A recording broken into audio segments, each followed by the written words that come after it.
Okay, here is the subject of our video, and vectors are arrows, shows magnitude, direction. Sometimes we're going to use them to use force. Sometimes they're used to show like motion or momentum. And our goal is to be able to draw these diagrams and label the vectors accordingly. All right, and this is just kind of what we're looking for, something like this. I'm going to give you the slides are going to have notes on them. On the note slides, you should be writing stuff down. All right. What's going to hurt more? All right. How do you know? Well, the objects are the same size. You don't even know if they're moving. That's where the vectors come in. All right. This one looks like it's moving faster, or it's moving. It'd be faster if these things are the same object, and that's where we use a vector. All right, and that's why. Now, how do you know the second one's going to hurt more? That's because this arrow tells you that it's bigger. Its movement is more large, if you will. All right, the arrow tells you that. Magnitude is like size, power. Now, what's going to hurt more? Well, this one's has a positive, and this one's got a negative. What's going to hurt more? Obviously, the truck, even though it's negative. The negative only, just like velocity and acceleration, negative only tells you the direction of the vector. It doesn't mean it's small or insignificant. Now, what do you notice about here? I've got this pig, dog, and Darth Vader pushing on Dr. Square all right, which way is he going to move? Well, he's not going to move because these vectors are equal and opposite. Therefore, they kind of cancel each other out. All right, now I want to go over some really common forces and how they're labeled with vectors. For an object falling, all right, what are the forces acting on it? Well, there's two. You've got the force pulling it down and then the force kind of pushing up from the bottom. And this force pulling it down is gravity, and the one resisting is air resistance. And when Dr. Square is sliding into second base, there's a force counteracting. This is the force counteracting his movement. This is the force that gives you road rash. All right? FF, that's the force of friction. Now, I want to be really specific about gravity's direction. If I've got these two objects, Dr. Square, this dragon and Darth Vader, here's the force of gravity on them. Which way is it acting?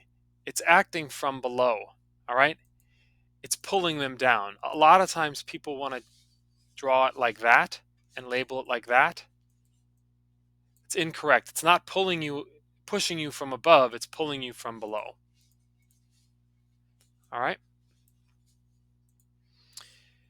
And I want to also be very specific about the resistance forces. Which way do they work? Here they are. The person's moving down and the resistance is pushing up. Here, over here, the person's moving this way and the resistance forming is this way. In both of these scenarios, the movement is one way and the resistance is the other. All right? So these things are always parallel and opposite. They're not necessarily equal, but they're going to be parallel and opposite. Now, there's another really common force that comes about as a result of gravity. And the reason you know this force exists is because if it weren't there, these objects would go through the earth. So I've got this dragon just chilling, lying on the earth, and Darth Square chilling, listen to his latest album. How come they're not falling through the ground? Well, in each scenario, there's an equal and opposite force pushing up from the ground into them that prevents them from doing this. This is known as the normal force. You're going to label it with an FN, and it's always much like it's like a resistance force of the last two. It's always opposite and parallel, except if in this case it's often going to be equal. Otherwise, these objects will fall through whatever they're standing on. All right. I want to go through some examples of how to draw them. Here we got a box on a table. Oh, there's going to be two forces. There's going to be the force of gravity, and there's going to be the force of normal, the force from the table up, and the gravity pulling it down. These arrows really should be straight, but the main thing is that they're equal and opposite. All right. How about a ball falling? What are the forces acting on it? There's gravity. You can draw gravity like this. Sometimes you'll see it like this. And there is no normal force now, but there is a resistance force. And that is the force of air resistance acting on the bottom of the object as it falls. All right, how about a ball being tossed? Now, this is a fun one. When you toss a ball up, this is a rock. The only force that's acting on it after it's left your hand, or not the only one, you've got gravity acting on it, pulling it down, and you've got air resistance resisting its motion. It has the potential to apply a force due to its motion, but it's not actually applying a force. When it's reached its peak, you just have gravity because it's no longer moving for that fraction of a second.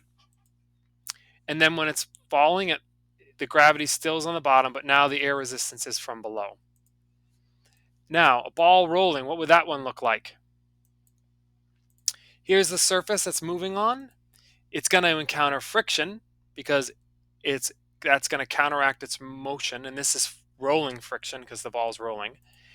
And it's going to have these two things, the gravity and the normal force acting on it. All right. I hope that's been helpful, and let me know if there's anything you need.